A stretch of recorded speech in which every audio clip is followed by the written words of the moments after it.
I am what you might call a practicing atheist.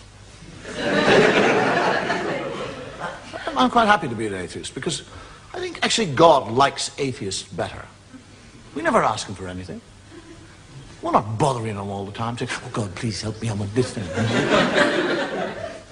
And as a practicing atheist, there's certain things that I travel around the world, and no matter where I go, somebody called Gideon leaves me this book to read. It's an Irish book because it says it all began at the beginning.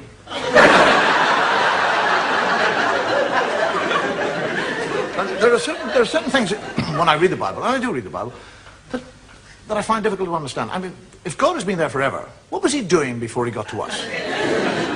I mean, what was he out there doing? Was he sitting there going, bored today, what'll I do? I mean, suddenly from nowhere, he suddenly decided to create a world. I'll make a world, that's what. Make a world, yes, that's what I'll do. Rivers, seas, boom, mountains. Boom! Everything's there. I want a garden. I'd like a nice garden. Whack! Gardening. Hate gardening. Need a garden. Ah, garden. Spit and dust. Adam. Hey! And he, Adam, never once says, where in the name of God did I come from?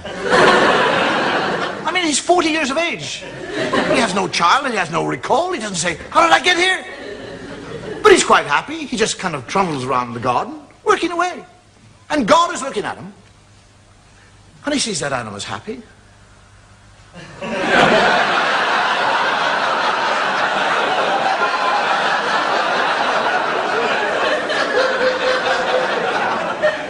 I didn't put him there to be happy. I'll put a stop to that. And God, during the night, sneaks down like a thief and steals, doesn't ask, doesn't request, steals it. His rib.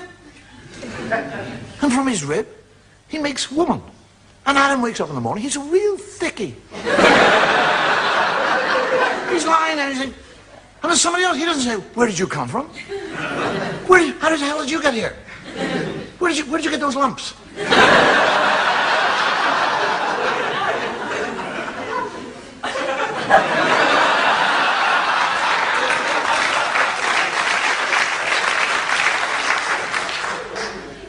Just goes out and goes gardening. And God comes down and has a conversation with Eve and tells her that she can eat of any fruit in the tree in the whole garden with the exception of one fruit tree. He's talking to a woman. He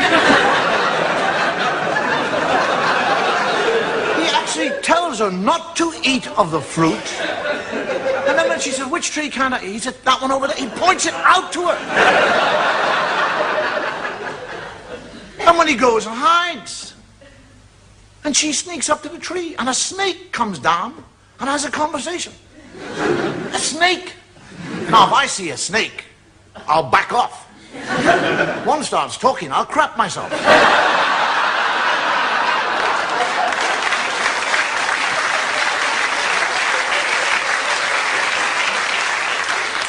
And the snake actually convinces her to eat the apple. And she eats the apple. And when she eats the apple, she learns shame.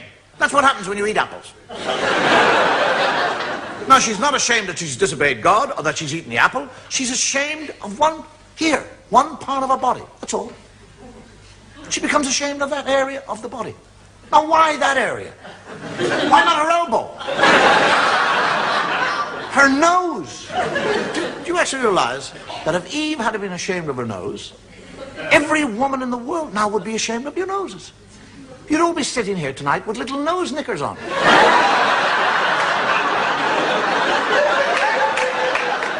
Men would be in nightclubs watching totally naked ladies with G-strings on their nose. Take them off. Oh, I saw a nose. And this is the book that you'll go into court and place your hand upon.